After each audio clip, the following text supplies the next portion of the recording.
नमस्कार, माझं नाव मानसी संतोष बुकले आणि मी गव्हर्नमेंट कॉलेजची विद्यार्थिनी आहे, गव्हर्नमेंट लॉ कॉलेज। आमच्या कॉलेजच्या शेजारी एक हॉस्टेल आहे जिथे मी राहते आणि खूपदा आमचं असं होतं की आम्हाला एकट्याने तिथनं ट्रॅव्हल करायला लागतं। एकट्याने ट्रॅव्हल करताना खूप सारे गल्लीबोळे असे आहेत तिथे जिथे खूप माणसं सिगरेट पीत बसलेले असतात, अदर दॅन ड्रिंक करत बसलेले असतात आणि तिथून ट्रॅव्हल करताना मुलींना खूप भीती वाटते। म्हणजे पर्सनली माझा एक एक्सपिरियन्स सांगायचा गेला तर मी एकदा तिथनं ट्रॅव्हल करत होती आणि अचानक काही माणसं तिथे उभी राहिली। कशासाठी उभी राहिली I don't know, but I think जर तिथे कोणी पोलीसवाला असतं, अदर दॅन हवलदार, लेडी हवलदार कोणीही असतं तर ते झालं नसतं तिथे।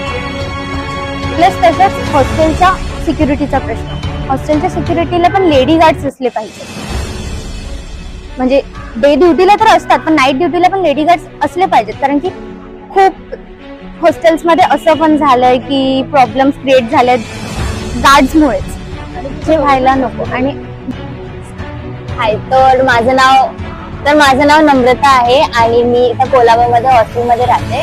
तर आपल्याला हॉस्टेलमध्ये सगळ्यांनाच माहिती आहे की जेवण चांगलं नाही भेटत आहे। तर माझी एक फ्रेंड आहे, तिच्या हॉस्टेलमध्ये तिच्या जेवणात आळी निघली आणि त्याच्यामुळे तिच्या हेल्थवर खूप इफेक्ट झाला आणि आता तुझं ऑपरेशन पण झालं होतं आणि हे सगळं त्या हॉस्टेलच्या जेवणामुळेच झालं। प्लस अजून हॉस्टेल्सचे मुद्दे चालू आहेत की खूप जागांवरती अजून मुलींना राहायला नाही मिळत, कारण की एक हॉस्टेल जसं सावित्री हॉस्टेल बंद झालं त्याच्यामुळे आता खूप साऱ्या मुलींना राहायला मिळत नाही। त्या पीजी करून राहतायत, अदर दॅन रूम्स घेऊन राहतायत। सो त्या गोष्टीसाठी पण लक्ष दिलं पाहिजे की त्यांच्यासाठी त्यांची राहण्याची सोय झाली पाहिजे, कारण की कितीतरी मुली आहेत ज्या गरीब घरातून येतात आणि प्रत्येकाला मुंबईत राहणं परवडत नाही ना।